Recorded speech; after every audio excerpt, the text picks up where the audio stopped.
All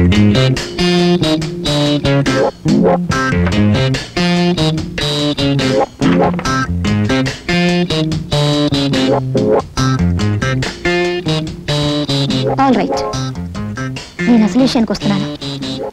నేను నిన్ను ప్రేమిస్తున్నాను, పెళ్లి కూడా చేసుకుంటాను. ఇంత ఫ్రాంక్ గా మాట్లాడే మనుషులు మీరు ఎప్పుడు చూసుంటారు కదా. నాతో మాట్లాడకపోతే మీకే నష్టం.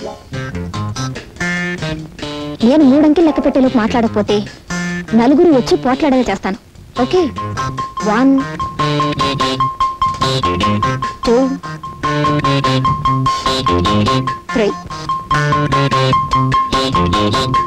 రాజా, నా మాట విని ఇంటికి వచ్చేసాయి రాజా. పిల్లలంతా నాన్న నాన్న అని ఏడుస్తున్నారు.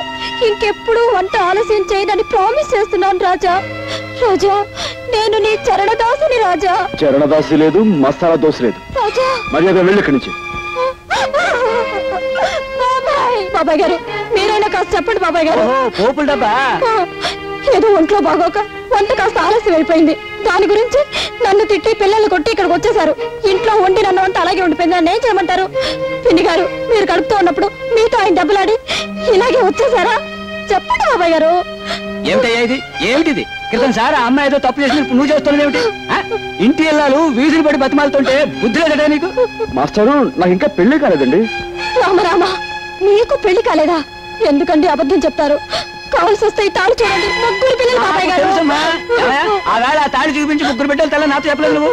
ఎవరైనా వింటే గడ్డి పెడతారు. బుద్ధి లేటా నీకు? వెళ్ళు, ఇంకేం మాట్లాడుకో, ముందు వెంటనే వెళ్ళు. జాగ్రత్తగా తీసుకెళ్ళమ్మా.